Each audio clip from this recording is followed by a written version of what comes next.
Alright, we're going to fire away at the Sunken Desert now. It's a significantly lower level dungeon than it is in vanilla, but it's extremely helpful if you have ice or water spells. And Magus here has ice too. So he's going to make short work of it. And this is actually a really good experience location, so you'll shoot up in levels quickly here. But you're going to want to at least be 10 to be able to kill this stuff.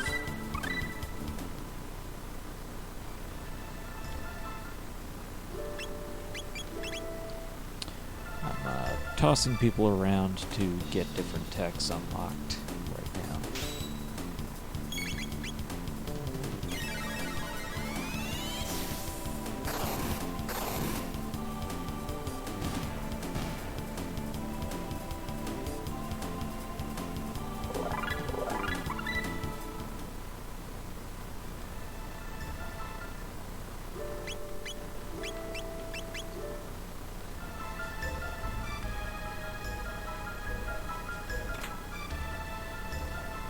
Horn. A few of these are avoidable. You really won't want to, though. This is a high reward dungeon, so you're pretty well gonna chase these fights instead. The avoidable ones like this are the most rich in rewards.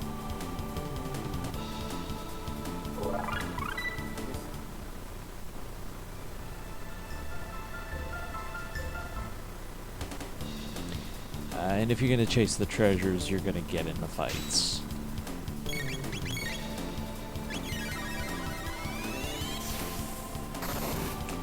See, Magus has enough casting power here, with the stuff being vulnerable to water magic. He's one-shotting everything, which makes life easy.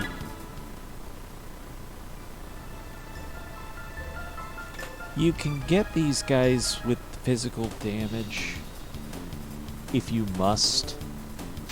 Just be prepared for it to be a pain, because this is a high evade area. So they're going to be hard to hit if you're not using magic.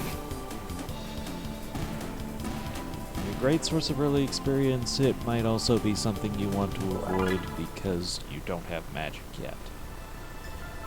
Being one of the open places at the beginning, you're very likely to find yourself here in the early game, quite often.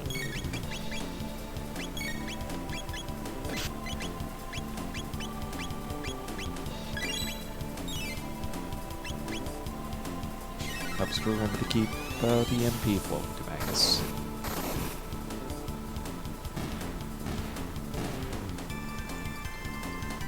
Might have to step out and use the shelter.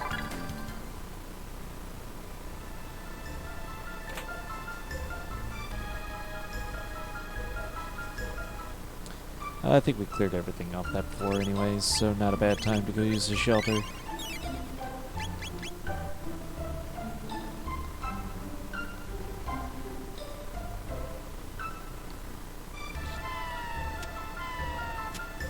This is a case of, instead of avoiding these encounters, I'm actually chasing a lot of them. Especially if you happen to have Magus and Ice too, he just clears everything out so easily you're going to want them.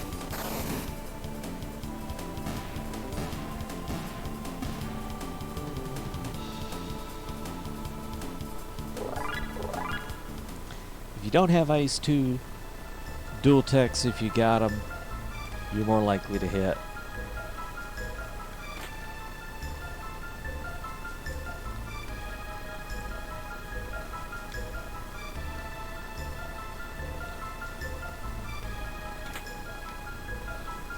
Treasure boxes are the true final boss of this game.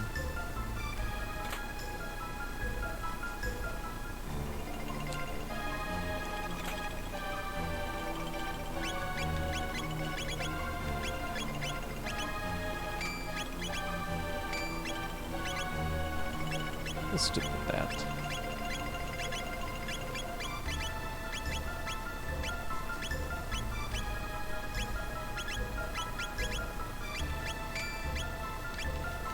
Alright, good equipment. Ready to rock and roll. Here's Slash. If I had Dark Bomb, I'd use it. This is a high evade boss, so Magus missed. That's quite the statement.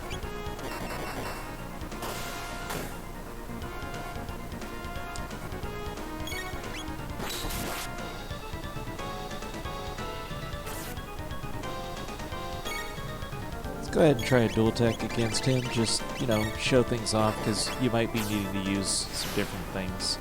That's not really any more damage than the single techs were. Might be more reliable than the single techs then.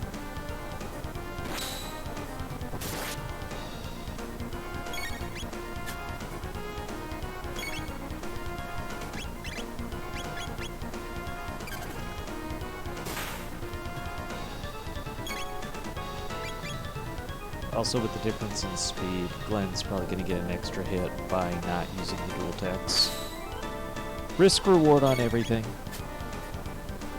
But this is a really high evade boss. Boss spot anyways, because I'm way over leveled for this.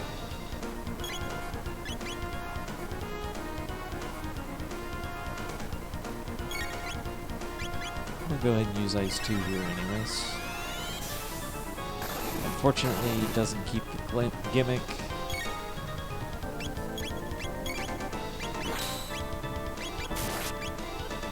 Yeah, so that didn't work. We'll stick with the single techs.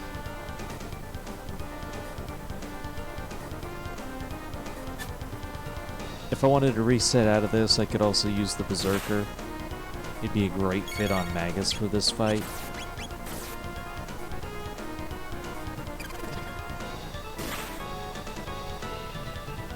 Right now, it's Glenn who's really getting it done for me.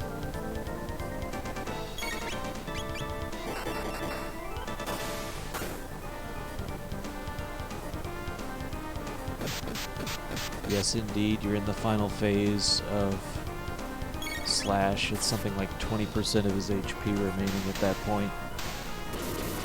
Or even less than that.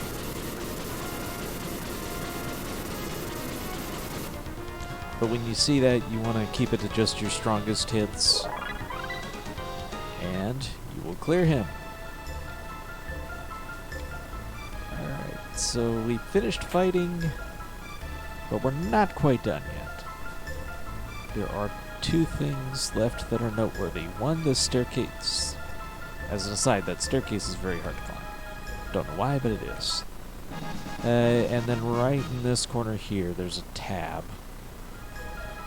Which obviously I'm not putting on my tab video, but noteworthy that it's there. You get it on the way out. To get the Fiona item, you do have to leave Robo. Except you don't really leave Robo, but you leave Robo.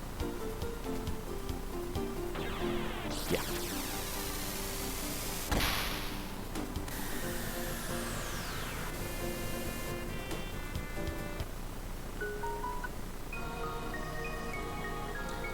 And there's a shop here.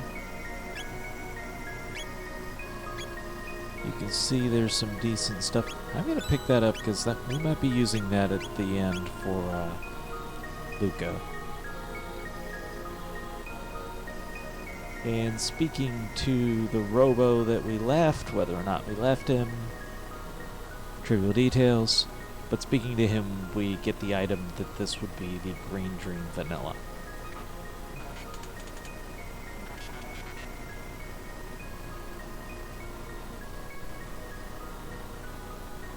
And it's the Moonstone in this case.